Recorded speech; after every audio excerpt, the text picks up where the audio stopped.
Hello, everyone. Welcome to the course. My name is Ben Ryan. I'm a postdoctoral fellow at Stanford University in neuroscience. I'm also a science communicator on various social media platforms like TikTok and Instagram, and I will be your instructor for today. So this course, workshop, whatever you want to think of it as, is intended to help you take your research and translate it into a brief, concise, and interpretable presentation for the general public to understand.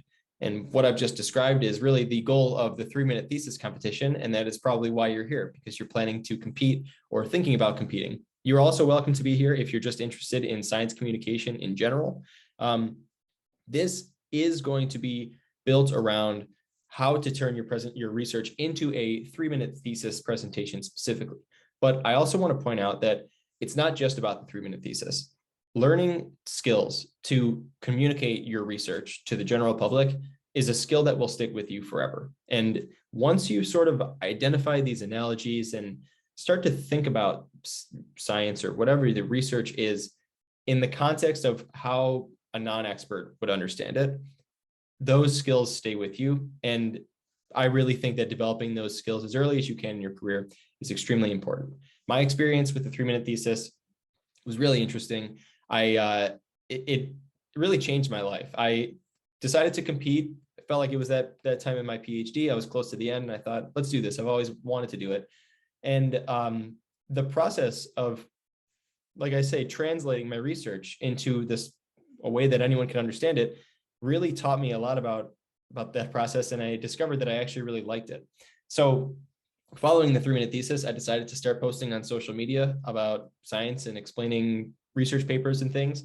And it has taken off and turned into an entire section of my life that I really, really enjoy. And that section of my life has almost turned into an entire side career that I can pursue if I choose to. So I really, really recommend doing this. I think it's great for you to be considering it. And you never know, you might have a gift for explaining research that you never would discover unless you tried. So lastly, I want to point out that you are very courageous for considering this. It is definitely not easy to put yourself out there and to start, not only put yourself on stage and give a presentation, but it's also a challenge to, start to kind of grind your research through this grinder that produces this other sort of explanation on the other end. And it's a challenge. You will learn things as you go through this process, but I hope you will also gain a lot of confidence in yourself and a lot of confidence in your expertise and your level of understanding. Because in order to explain something in a way that anyone can understand, you need to fully understand it first. And I guarantee you that you understand it much better than you give yourself credit for. Lastly, this presentation will emphasize the importance of seeking input from others. And I think one way, probably the best way to realize whether or not you're doing a good job is to solicit input from everyone. Other experts in your field are great, but also your grandmother is great, your parents, your friends, people in different careers entirely. Getting as many people to listen to you and tell you, this is what I didn't understand, or maybe you could say this a little bit better. Those are going to be the things that will totally shape your presentation and help you really understand what's the most effective way to explain something. So I'm going to start with a little introduction about who I am. I'm a postdoc at Stanford in neuroscience. Secondly, I am a science communicator. So these are my social media platforms. I started on TikTok. My screen is over here, so I'm going to be looking over here for now. But on top is my TikTok channel. That's, of course, my largest account.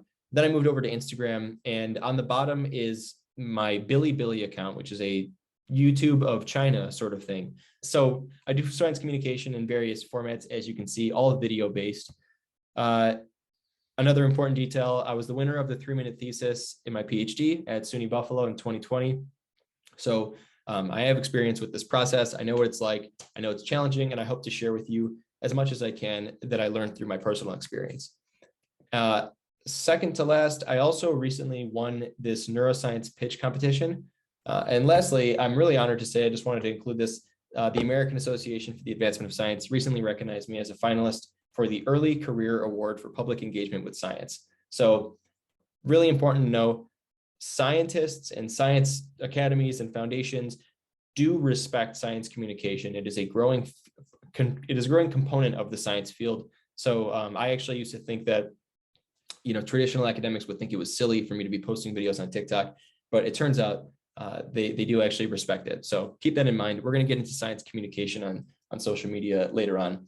So quickly, let's go over the workshop goals. Of course, as I said, I want to share tips on how to effectively communicate your research to the lay public. We are actually going to walk through and help you build a short, clear pitch describing your research. That pitch, coincidentally, will be about 3 minutes long. I want to talk about just the process of creating content on social media, describing research and science. We're going to go through a few thought exercises. We're going to consider different approaches and timeframes. And throughout this, there will be several activities which you may or may not wish to engage in. Of course, this is pre-recorded. You'll be watching this later on, so you will have the choice if you'd like to write out answers when you are prompted to. And I do really encourage it, because this entire thing should only take an hour maybe of your time. And I hope that by the end of it, you will be able to have a written pitch, or at least a framework for a pitch that you can take into the 3-minute thesis, or at least use as a starting point to turn into the 3-minute thesis. So let's get started. I'll see you in part 1.